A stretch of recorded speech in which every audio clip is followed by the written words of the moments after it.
Hi, everyone. Good evening. Welcome to Evoke Therapy's broadcast. Today is Tuesday, February 23rd, 2021. I'm continuing with the series that I'm doing on the first book, The Journey of the Heroic Parent, and we're to chapter 2. And what we're doing is every other session, we're doing a chapter, and then we're doing a question and answer on this topic or any topic that you want to talk about in between. So I'll announce the next date and time for the next broadcast. But tonight we're talking about chapter 2, Enlightened and Intentional Parenting. I know that enlightened is a lofty idea, and that nobody who is enlightened would say that they're enlightened. They would say, in fact, just the opposite. Really, enlightenment is more about embracing those parts of us that the world deems bad or stupid or crazy, in a sense, kind of embracing them and holding them close to us. Enlightenment is more about understanding our fallibility, understanding the humanness of us. With that enlightenment, then comes a greater capacity to act loving towards other people, a greater courage to assert ourselves. So I wanted to start off talking about this idea that it's really about getting in touch with your humanity. I've shared this before, and I don't know if anyone's listening or watching who's been on that long, but I'm going on my 14th year. This is my 14th year. I'll be my 14th anniversary will be coming up later on in the year for doing these broadcasts. I've shared before that early in those early years, I would often get a response from a listener, from a watcher, saying that they felt really horrible, that they felt that they had failed after watching the broadcast.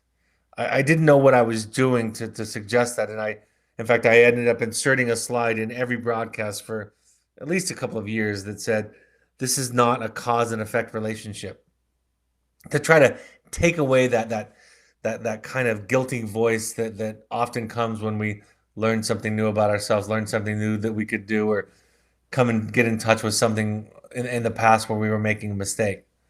But what I've learned since then, since just including that slide, is that we're all on the same page. And while I might be educated and kind of sharing with you in hopefully a capable way of some psychological ideas and principles about mental health and relationships, that I struggle with it every day.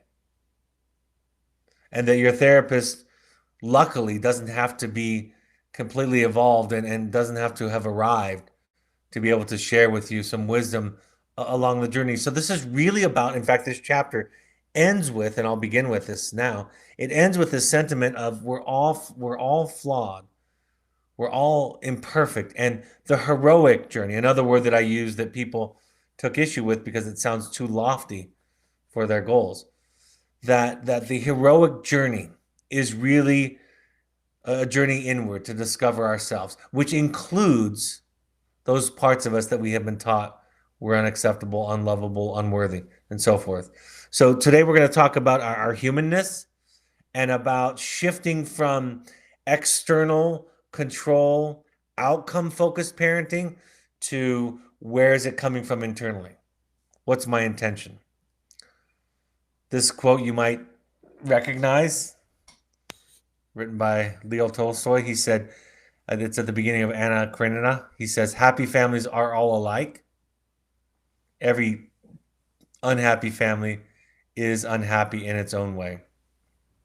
I don't know if that's true therapeutically speaking, but it's a wonderful way to start a book. And I do want to talk about today the ways in which happy families and unhappy families are alike and how they are different. I talk about this. This is a first idea in this book, is that there's no one right way to raise a child. I get asked all the time to create manuals, manuals for my books, manuals for therapists, manuals for staff, and we do have some of those things available. But I always complain about the difficulty in manualizing mental health, manualizing therapy. I think that there are a lot of books out there that tell you what to do and give you the steps that if you follow, it is implied that everything is going to go the way that you want it to. I don't have that approach. It's not in me to offer that to you. If you're watching this live, I suspect you either are brand new or you know that by now. If you're listening and you've been a listener, then you know that the work is about a way of being, a way of being first who you are and then being in relationship to each other and to the people that you love. I wrote about this just this week, about this idea that the very first, if not the most important, the first most fundamental gift that we can give to our children is being exactly who we are. And what I mean by that, what is meant by that is, again, being a human.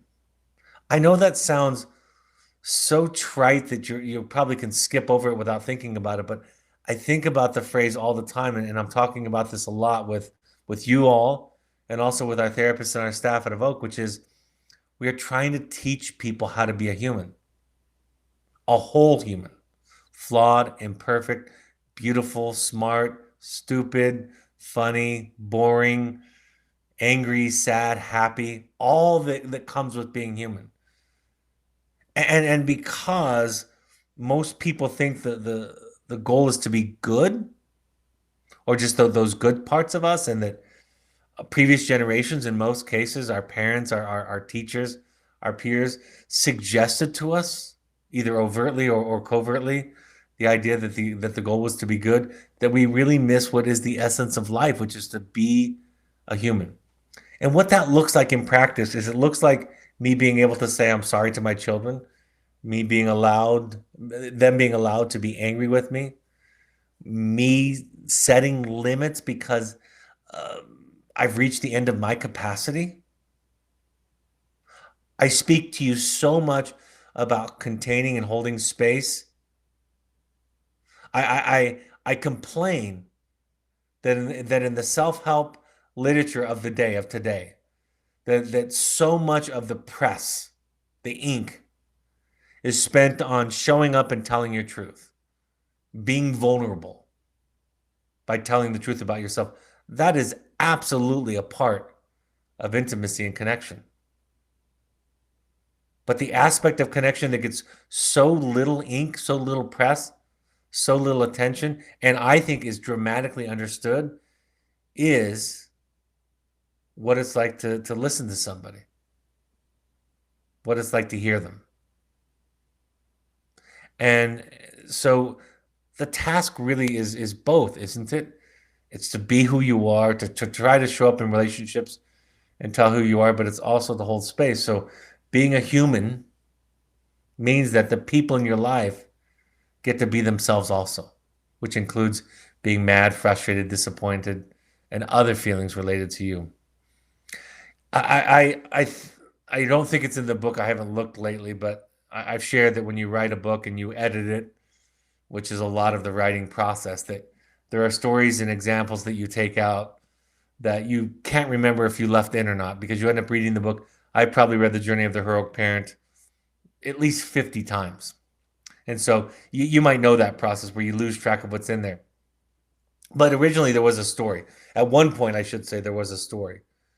And I've shared this before. A few years ago, I got an interest in playing poker, Texas Hold'em specifically. It's a certain brand of poker, certain style version of poker, and I started getting into it. It was a nice hobby. We would play it at work late into the night after we all got out of the field. All of us therapists, we'd play until sometimes too late, 2, 3 in the morning. But it was our time to kind of blow off steam and to relax. We played for, of course, small dollar amounts, but we had lots of chips to on the table at certain points. At any rate, I then started to read about poker because I became more and more interested in it. And the first book I read about poker, which is one of the most famous books, he makes this point that I'm going to share with you today that was originally included in the book, which is you start off in Texas Hold'em with 2 cards. They only use seat. And then the first round of betting happens after you get your 2 cards. You end up at the end with the 5 cards. I don't want to go into it, but you end up with 5 cards at the end. And the question he asks in the beginning of his book is, he gets asked all the time, what should I bet, for example, if I get 2 jacks? That's a fairly good starting hand. Much better than average. And what he goes on to ask or to illustrate that he spends the rest of the book explaining is it depends. There's no one right answer when you get two jacks. It depends on where you are in the circle. Are you first to bet, last to bet, somewhere in the middle? How have you been betting previous to this point? How have the people around you been betting previous to this point? How much money do you have on the table? Meaning, how much do you have to bet at the moment? How much money is in your bank account? He even points out, meaning that if I'm betting at a table where the highest bet is going to be $20 and that's not going to affect my bank account, then I'm going to be liberal in my betting. If I have $500 on the table and that's my rent potentially, I'm going to make different decisions about betting. And he goes down this list of more than a dozen questions to consider. What he tries to teach you is what are the thought processes that go into the decision making. And I know that sometimes analogies don't lend themselves well to parenting because parenting is so much more important than virtually everything else in our lives. But there's a lesson in there that there's no right answer. There's no right way to say, how much social media should my kid look at? What should be my rule about swearing in the home? Should I force my kid to go to church with us? After wilderness, should they come home? After wilderness, what should be the rules around friends? And you can imagine the list goes on and on and on. Sometimes staff will say to me, a very good example is, what do we do when a client, a student, is war storying? War stories in the field are kind of bragging about your old behaviors, telling about the time that you got drunk or got in a bar fight, or the time that you lied to your parents and got away with it. Whatever it is, it's some old story that you're bragging about. It's called a war story. So the question comes to me from the staff often, what do you do when somebody war stories? And again, there's no answer. There's no one answer to the question about what do you get when are given two jacks. So I say to them, it depends. Is this a student who's doing it a lot? Could you ask questions about it and ask him why it's interesting to them to talk about? Is it somebody that has been in denial of their problem? So would it be nice to kind of play it out a little bit and eventually use that to show them that they were getting something out of it before? Are they doing it to fit in? Do they seem to be exaggerating or playing it up to their peers because they don't feel like they quite fit in? Has it been something that's happening throughout the week? Is the student new in the program, week 2 or 3, or are they week 8, 9, or 10? All of those ideas start to inform you, let alone your own conceptualization of things and where you're coming from, what kind of behavior it is, what risk is involved. So there's just the book, The Journey of the Heroic Parent, is an attempt to teach you how to think critically about your parenting and yourself. And hopefully you'll feel with me in it. Not like I didn't accomplish those first few years where I was making somehow people feel guilty, but that you know that I'm in on the journey with you and that parenting is the most difficult thing I've ever engaged in. A lot harder than being the therapist, the clinical director of a program, a wellness therapist. Those two aren't even close in terms of their difficulty. This is a phrase that comes up early in the book often. More important than the question of what to do is the question of why. Why do we do it? The first concept I want to talk about, I was speaking at a treatment center in New York City some years ago. And I was talking about the limitations of skills and tools. Again, if you've heard me speak, you know that I'm careful to not teach that skills and tools are the answer. And yet, it's often what people are asking for. And as I was doing this, a psychologist, a woman that I like and a colleague that I'm friendly with, said, "I'm not. They have to have skills and tools." I wouldn't underplay that. And I said, skills and tools are important. I don't mean that they're not important. It's just that if they're coming from an unhealthy place, they're abusive. And that if they're coming from a healthier place, they can absolutely be helpful. A hammer is neither in and of itself innately evil or good, right? A hammer can be used to nail nails in wood, can be used to take nails out, and of course, a variety of other things. It can also be used to hurt somebody or to destroy something. So, in this analogy, the tool isn't the thing. So, the book asks you, you have plenty of recipe books about how to fix kids. They're out there. But this book asks you to take a step back. It really comes from a place of being in therapy. I want to say that. It comes from my place of being in therapy as a father, as a husband, as a human, and how I've, after equipping myself with lots of knowledge and skills and theory, how I had to go to a deeper place to understand what was going on inside of me.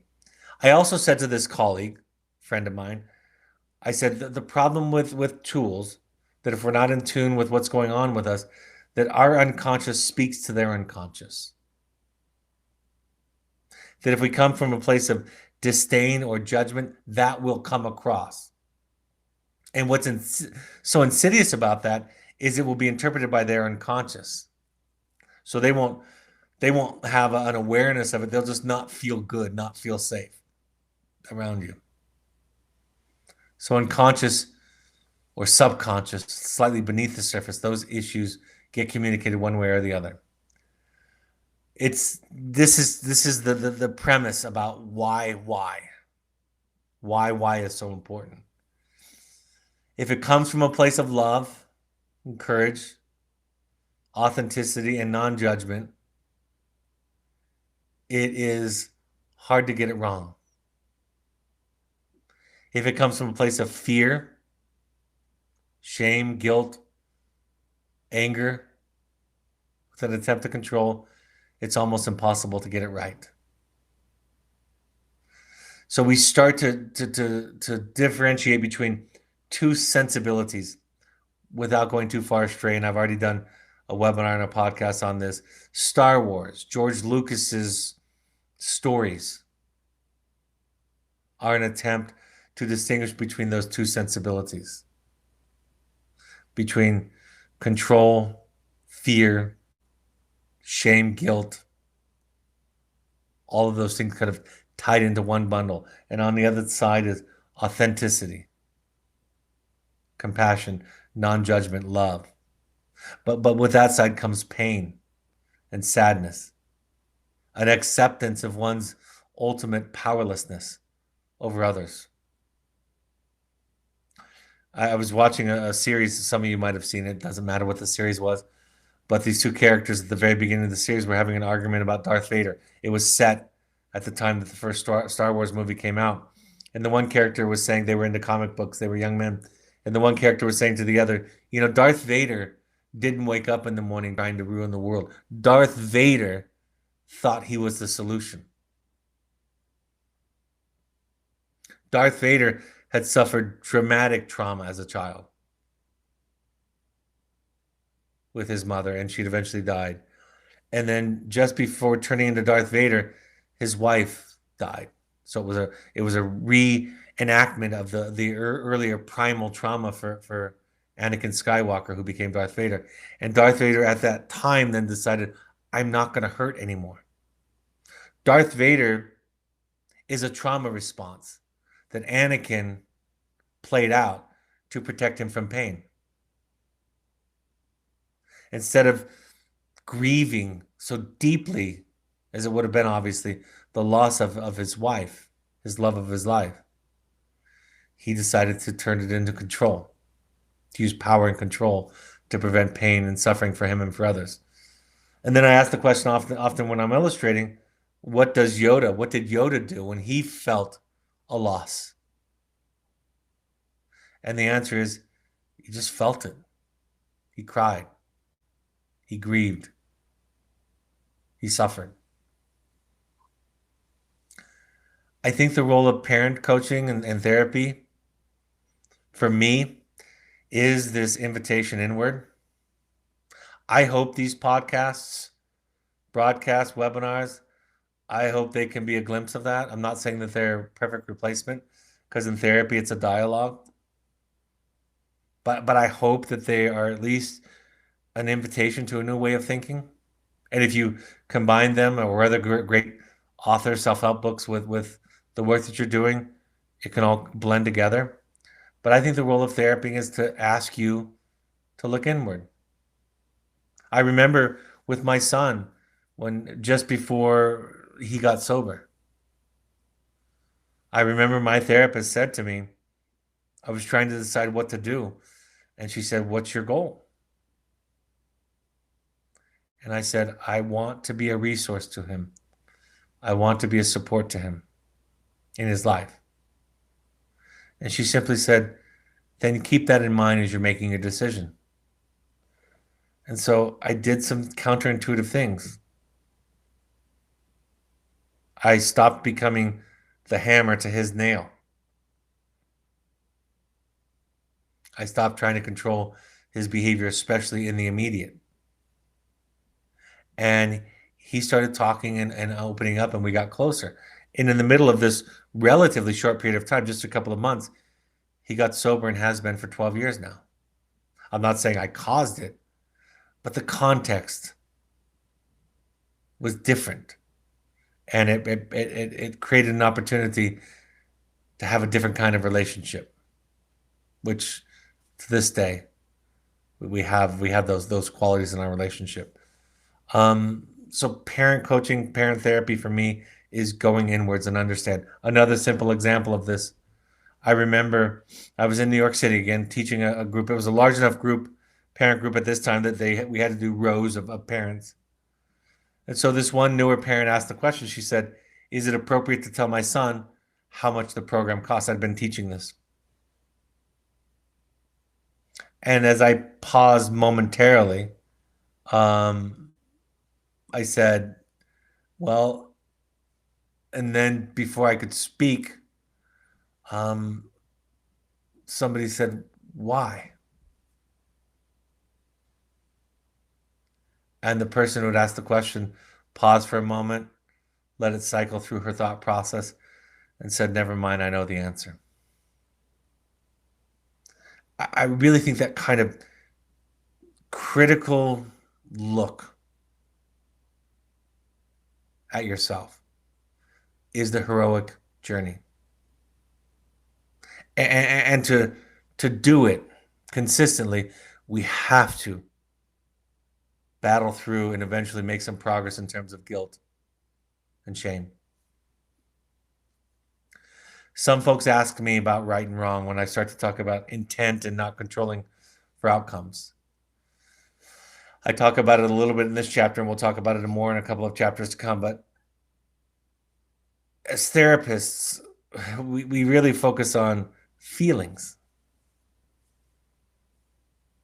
We focus on the land or the world of feelings, which is complete in and of itself.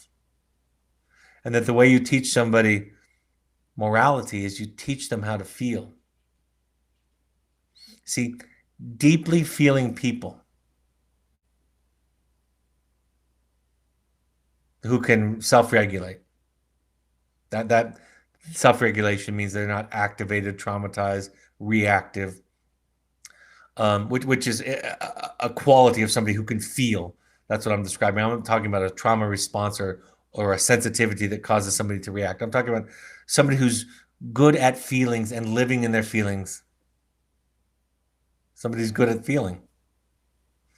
People who are good at feeling are compassionate and kind and loving and boundaried and assertive and clear. Right? That's feeling is learning how to feel. I used to say to my younger children, explaining to young children what you do for a living when you're a therapist is difficult, like it might be for many people, for many careers. And I would simply say to them, I'm just teaching people how to feel. I remember realizing that as a new therapist in the wilderness 25 years ago. I remember thinking, I'm just teaching people how to feel over and over and over again in the context of a safe, contained environment. I talk about this a lot that I really want to make the shift from what should you do, from asking the question, what should I do, to what it means to be who you are. I wrote this. As parents, we need to allow our children to actually feel their emotions, to deeply experience their experiences, and be there for them in ways that they struggle. Or, I wrote this more recently. To truly be with someone, we must learn to sit with them in their unsolvable problems. It's taken me more than 20 years to learn not to have answers. By the way, the accountability is present in these moments when it comes to children or your children. You can still hold them accountable, hold your lines, hold your boundaries.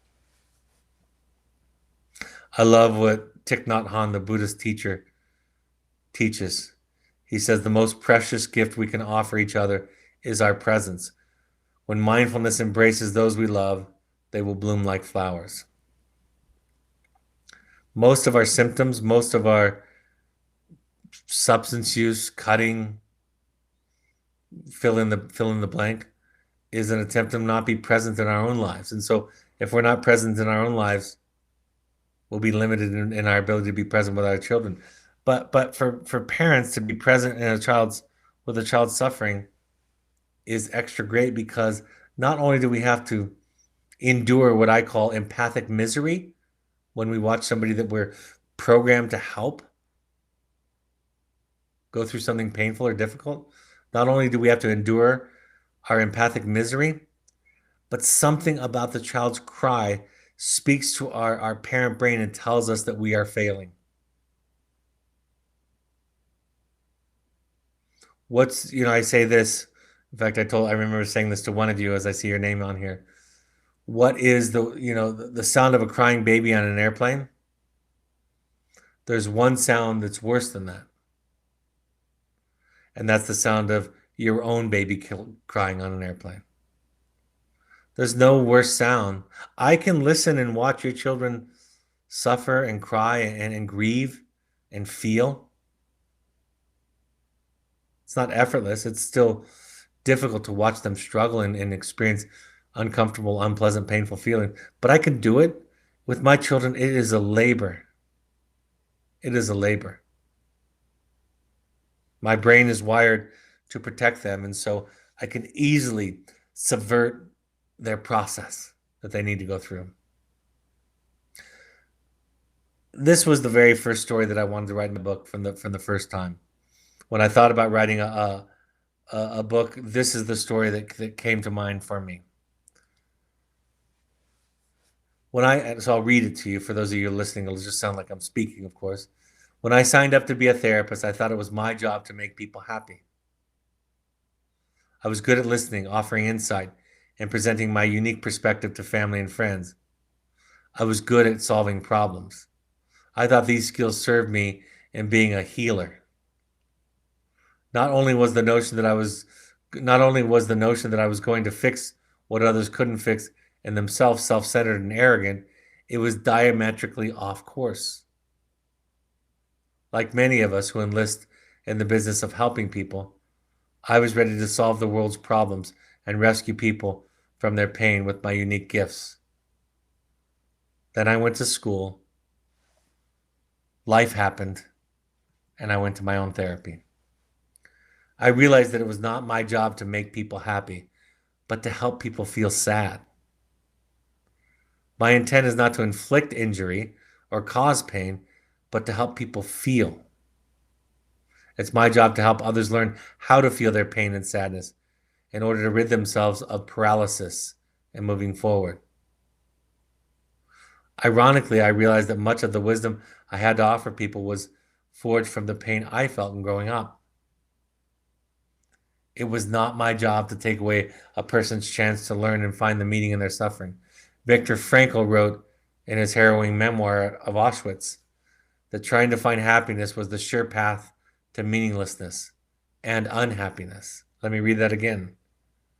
Viktor Frankl wrote that trying to find happiness was the sure path to meaninglessness and unhappiness.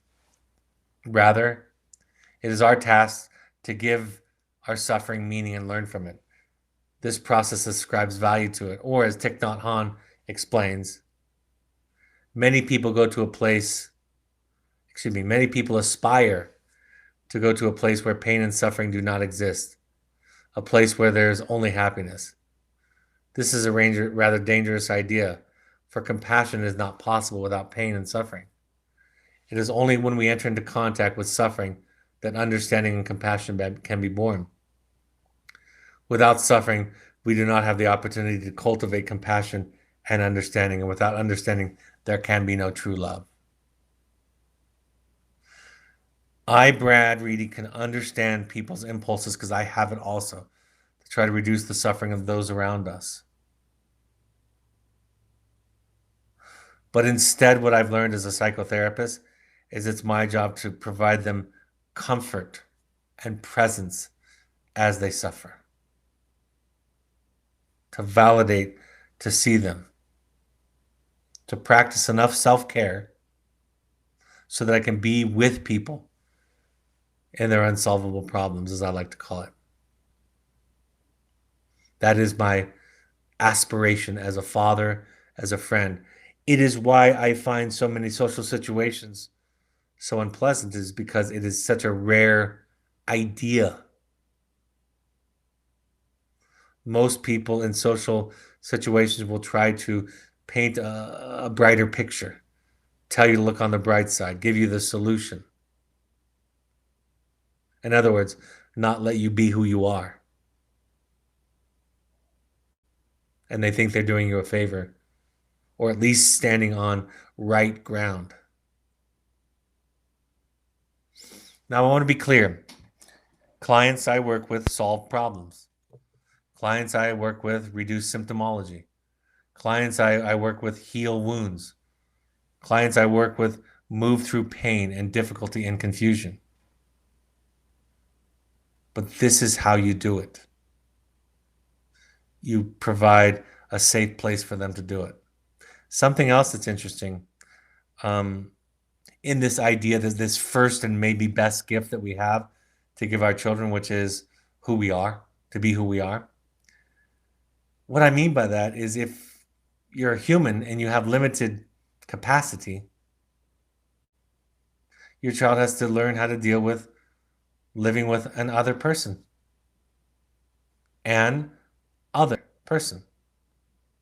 They learn patience, frustration tolerance, delay of gratification, self-soothing, empathy. Your selfness, you becoming who you are, inherently teaches those lessons. And I can't tell you what the steps are because you might like mushrooms and I hate mushrooms. You might have more patience with toddlers than I do. In fact, I'm betting most of you do. I'm not great with toddlers. I might be better in a crisis with a teen than you. I can be tired, hungry, exhausted, overwhelmed, mentally, emotionally drained. Being me means I own it. And when somebody surpasses my capacity, I don't make them the problem. The bad object is what they call it in psychology. I don't make them the problem. I had a therapist friend of mine say recently that she wanted her clients to stop complaining. We were discussing a case and she was describing how she's getting exhausted by her clients complaining about their relationships. And I said, that's a difficult one because that's kind of your job. See, if somebody needs to complain and I'm their therapist, they get to complain. That's the deal. And I know that there's value in them having a safe place to complain. I know that giving them a safe place to complain is a part of their journey toward problem solving. But if I want to problem solving because my tolerance is low, and I think they're just whining or complaining or being a victim, that's my problem. But I'm making it their problem. I'm making it about them. I wrote these slides the other day on my social media. Speaks to what I was just explaining. The difference between the self and the question, what should I do? Which is the heart of this chapter. The question, what should I do, is not the right question. And this next quote you'll recognize because I've been sharing it lately a lot because it's been hitting me a lot lately. From Albert Einstein: no problem can be solved from the same level of consciousness that created it. And that's why the question of what should I do doesn't work, because the entire thought process is off. Because behaviors were never the answer, nor were they the problem. They're a sign of the problem, right?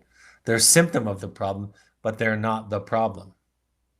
Sending your child to evoke or not is not the solution.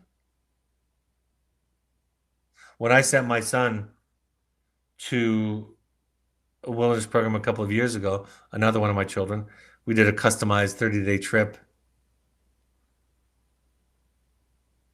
At the point, we took about a day for him to absorb it and talk it through. I was on sabbatical at the time. And he said, in tears at one point, he said, "What if it doesn't work?"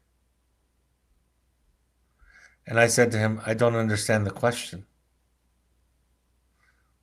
What do you think the goal is?" And he said, "Well, you're trying to get me to do X, Y, and Z." And I said, "No. I'm trying to give you an opportunity to have an experience to get to know yourself better. I'm creating some separations from screens, right? Computers and digital screens, so that you can be with yourself and see how it goes.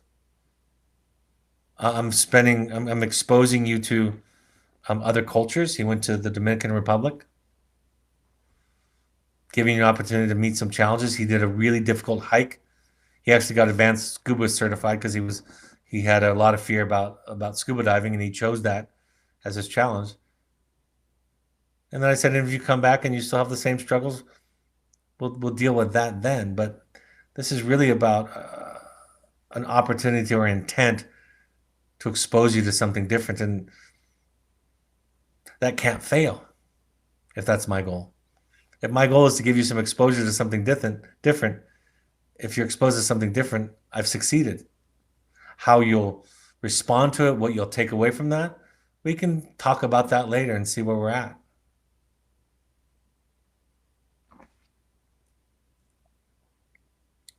The project in life and in therapy is to discover a self, who you are. This means that the choices are not the solutions. Choices arise out of the self as it becomes clear and understood and defined. So if you say to me, should I divorce my husband? He's treating me X, Y, and Z ways. I can't answer that for you. First of all, it's unethical for me to, according to my own ethical codes. I'm not supposed to give advice in important life situations, and divorce and the life and death and well-being of a child are those categories. But what I can say is, what do you want? Can you get it inside the marriage? Why would you leave? What will that solve? Why would you stay? What will that solve? That's a dialogue that if we have, you can get clear on what's going on for you. That's what therapy is. Should you bring your child home after a vote? Let's talk about that. Why would you do that? Why wouldn't you do that? What will it solve? What do you want to get accomplished? And as we take you through that process, we can start to help you develop a sensibility that's larger and transcended from that basic manualized idea about that if you follow these steps, everything will work out well. I used to ask parents years ago, I would ask them at our parent meeting often, how do you know if 2 years from now, if bringing your child home from Evoke was the right thing to do? Let's assume in this hypothetical thought experiment that you did that. How will you know if it's the right thing to do? And people will come up with all kinds of measures and benchmarks. And I would say, my thought is, you know it's the right thing to do because you chose it. I've made decisions that have failed And I learned as much as I would have learned as if I had succeeded. Sigmund Freud said if you want to teach somebody a lesson, set them up in a situation where failure is inevitable. That's the way to teach somebody something.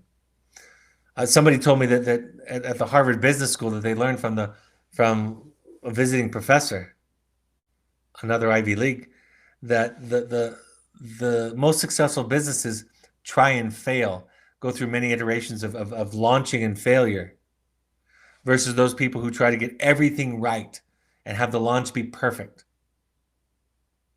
That they have more success if they try and fail, launch and fail, launch and fail, launch and fail. That's how they learn. It speaks to the nature of human beings and children. When we transcend the level of consciousness, we understand the life is about discovering who we are rather than what we should do. That's the goal. That's what we're trying to teach your children. That's what I'm trying to teach the staff and the therapists. That's what I'm trying to learn. Being who you are is a life's work. I love this quote because it speaks to how much it is driven by what's going on inside of us. My therapist tells me she worked at a hospital, university hospital, for many years. And she talks about how sitting around the boardroom tables that there was so much of people's childhood wounding and issues being played out week after week, month after month, year after year. And that they might be discussing a budget or a new program, but it was always about the issues. And that's helped me as I run a company to realize when we're having difficulties that people's insecurities and issues are at play. But Stephen Mitchell said this. He said, our conscious experience is merely the tip of an immense iceberg of unconscious mental processes that really shape, unbeknownst to us, silently, impenetrably, and I always pronounce this word wrong when I'm reading out loud, inexorably, our motives, our values, and our actions. Let me read that again. Our conscious experience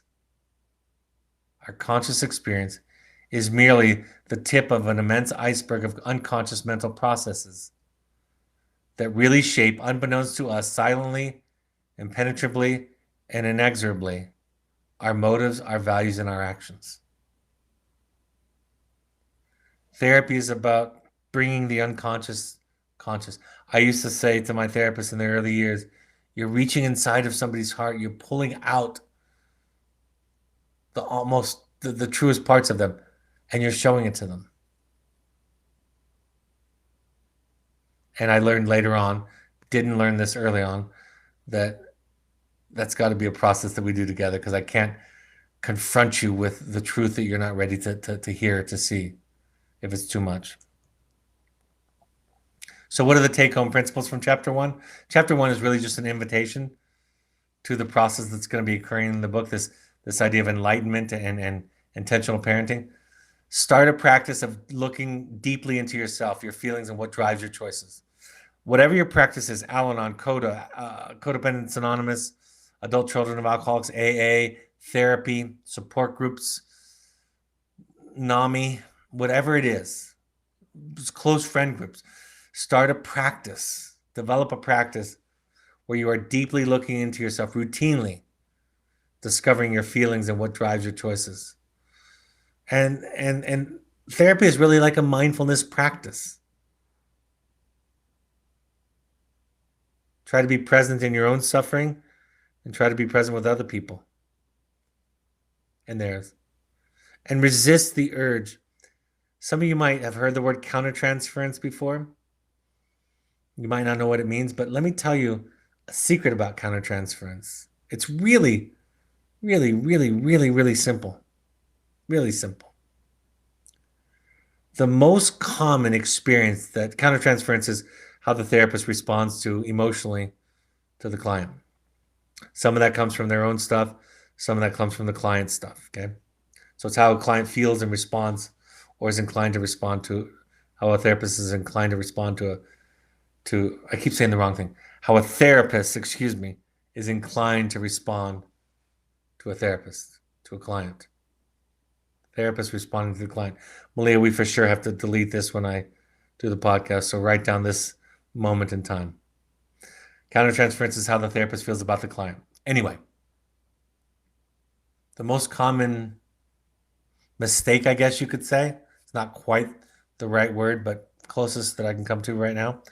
The most common countertransference mistake is to be helpful on the surface, to try to make it better,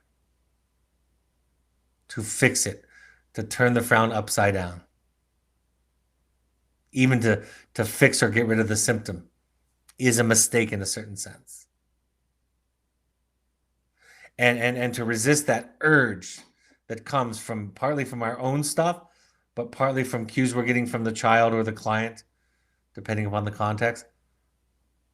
Part of it is we have to realize that holding space, letting somebody feel, being who we are, being present with them is the way that we facilitate a process where they heal themselves. They heal themselves in relationship to that kind of a person. So mindful presence. The best example of this, what I just said, if you want to know, is Mr. Rogers. Go look at the movies and the documentary on Fred Rogers or the motion picture with Tom Hanks, and that's what he did. He didn't call it any of this, but that's what he did. Learn to practice critically exploring your family of origin, the biases, the process in your family of origin, the communication patterns, the roles in your family, and the rules. It's really important. It's not a betrayal. It's not a victim stance. It's really important that we look critically at our contexts. It's very important that your children look critically at their context, which includes you. I teach this to parents all the time. The trick is not becoming a great parent. The trick is really becoming who you are, making lifelong improvements. But the real trick is being okay enough with yourself that your child can feel any way they want about you. They can feel the way they want about anything. And because that's built on the foundation of yourself, there are still boundaries in place. There are still boundaries in place with that containing, that safe place. The Land of Feelings it comes from a book my therapist wrote. The Land of Feelings is complete in and of itself. Learning how to feel, sorting it out, making meaning and sense out of it is a large part of our life and our mental health. Finally, there is no way not to fail. There is no way not to fail at this. And the heroic journey is the journey into the self, discovering our motives, our wounds, our history, our family of origin, and ultimately our co-participation with our child's issues. That is the heroic journey. It's heroic because we have to do battle with the dragons of fear and doubt and guilt to get there, to get to that awareness, to get to that treasure. That's chapter 2, which is kind of a prelude to the rest of the book. So I'm happy to take any questions or comments. What if your child is a vault and does not share anything? He must have a good reason, or she. That's my answer. They must have a good reason to be a vault, right? Any symptom. Maybe because I'm a contrary person. It's kind of an oppositional child. When I say kind of, I mean I was difficult. So when somebody presents with a symptom, which in this case is being a vault and not communicating, I would encourage you to develop a lot of curiosity about how that serves him or her. My oldest son was a vault. That's not what I called him, but he was non-communicative. When he was in wilderness, I went out there. I won't tell the whole story because it takes a little time, but at one point during a bow drill fire exercise we were working on together, he just shut down. And the therapist asked him after the exercise, they said, I noticed you shut down. Why did you shut down? And he said, because talking to my dad is like playing basketball with Kobe Bryant. I'll always lose. And even as I say that, I feel emotional and tearful because he was right. I wasn't safe. I was tooled. I had tools up to my eyeballs, skills up to my eyeballs. In fact, the exercise was I was supposed to be learning how to do a bow drill fire blindfolded, and he was supposed to be teaching me, but I just went ahead and did it because I knew how to do a bow drill fire, which is the kind of fire that the children in our program use or practice. Talking to my dad is like playing basketball one-on-one with Kobe Bryant. I'll always lose. And so he had a reason. I don't know what your child's reason is, but they have a reason. And just get curious about it. Get curious. And maintain the boundaries. But they have a good reason. Somebody says, thank you for continuing to do these podcasts. I need them as much as I need my weekly therapy. Thank you very much. I'm happy to do them. Somebody writes, I wanted to quote my 17-year-old son from a text he sent myself and my wife yesterday. Today is a day of mixed emotions for me, as it has been 1 year since I made an attempt on my life. Looking back on it, 1 year later, I see that moment was the turning point in my life. A year later, I'm now the happiest and most content with who I am. Exercising and stretching today, also eating good and drinking kombucha in order to feel my best physically, to deal with my emotions. Missing you guys right now. Our son left Evoke Wellness July 2020, and we are so grateful, and it had a profound effect on our lives. Thanks for sharing that. Thank you. It really is our joy, my joy. Somebody reads, previously I had a hard time accepting your stance on not telling your children that you're proud of them as one of my own, and found it hard to not tell my kids how I felt about their accomplishments, initiatives, and hard work. However, since reflecting on my son's feeling during treatment, and most of the time, all the praise and rewards felt no different than the disappointments and consequences. Do I finally see how putting so much emphasis on the good can be damaging? Absolutely. If I give so much attention to all his behaviors, attributes, and achievements that made me feel like a good parent, then what could he predict my feelings towards him would be if he misbehaved or failed? So it is safe to say that a parent's pride in their child can be used as a measurement for how much they feel loved and seen. I think there's so much wisdom in what you're saying. The way I say it is our emotions, especially that I'm proud of you emotion, they carry it really, really heavy on their backs. They start to learn that it's their job. I mean, I say this to adults all the time. Why are you trying to impress somebody that you don't share the same values with? I mean, I said this to my daughter last night. She was joking, and I was saying goodnight to her, and she was on her phone with 3 friends doing a conference call, doing a video chat call on FaceTime. And she said, Dad, give them some advice. And I said, playfully, I said, just be who you are. And they kind of laughed at me. But we spend the second half of our life trying not to care what people think of us. Think about that. And if parents wire their children to be connected and concerned about what the parent thinks, that wiring will lead into their significant other relationships. And you'll be confused why they stay in an abusive relationship. It won't make sense to you. You'll say, why don't you get out of it? And the answer is they're too concerned about hurting the other person, or what the other person thinks about them to extricate themselves from it. So yes, that example of I try not to say don't say it, but just like I try not to say don't tell your children how you feel, but more importantly is why and how does it load on them.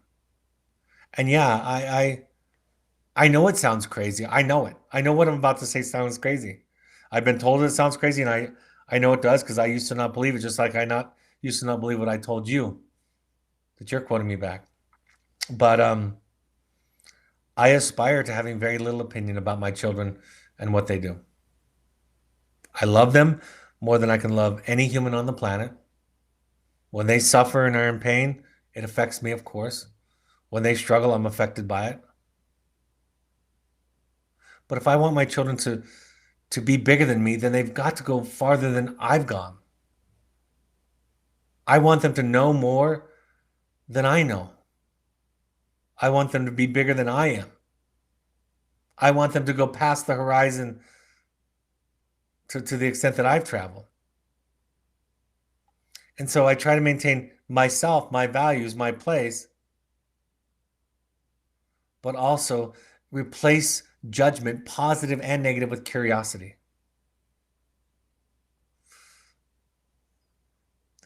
I'll end with this story.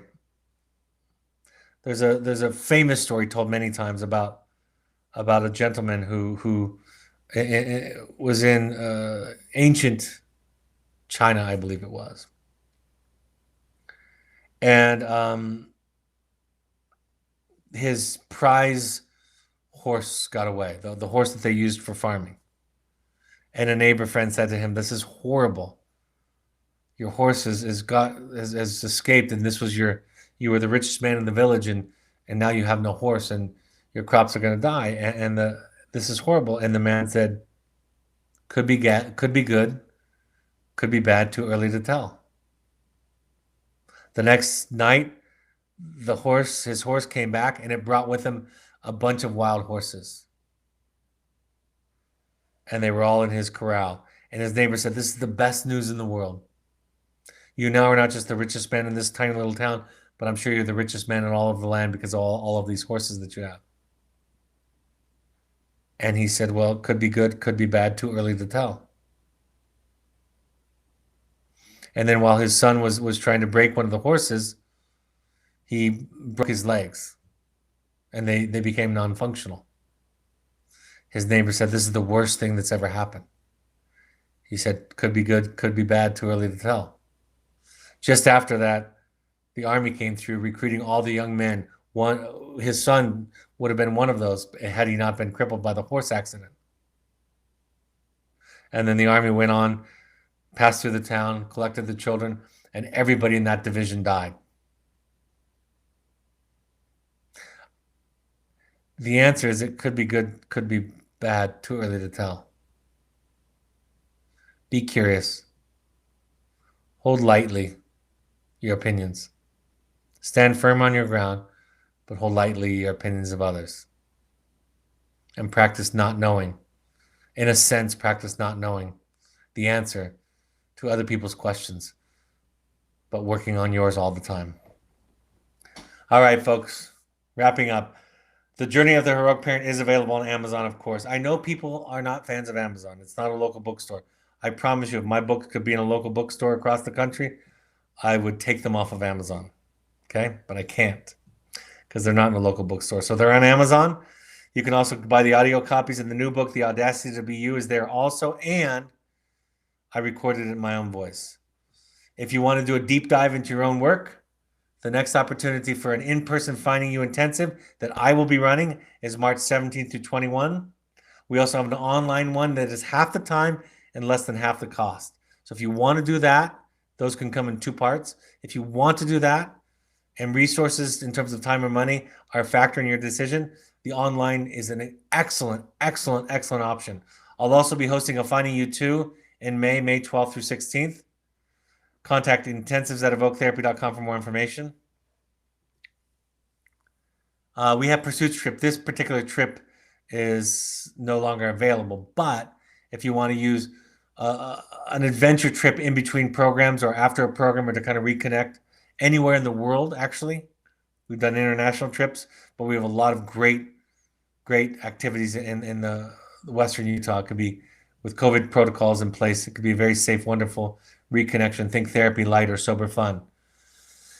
We have online support groups for wilderness families. February 25th at 6:30 p.m. is the next one for wilderness alumni or current families. And if you are an alumni of our intensive programs, some of you are both, March 9th at 6 p.m. is the next one. Contact Malia at evoketherapy.com for more information or to register. We ask all parents to go to 6 12-step support groups, any combination of Al-Anon, CODA, Families Anonymous, or adult children. You can just try 6 of any combination.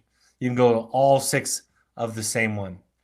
RefugeRecovery.org is a Buddhist-inspired recovery program, less of an emphasis on a higher power.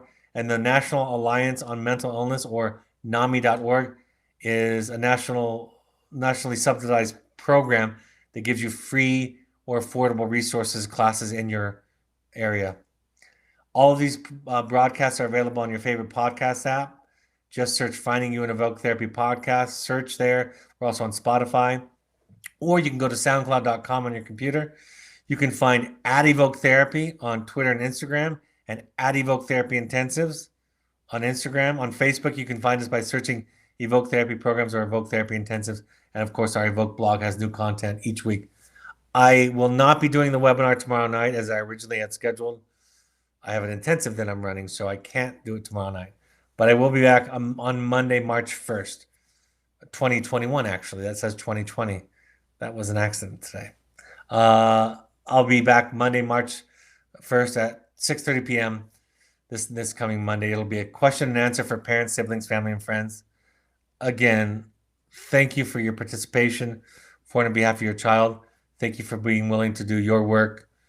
And I hope this is a helpful point of contact. I enjoyed doing it. I learn as much as anyone from this process. Take care. Have a good evening, and I'll talk to you Monday night. Bye-bye.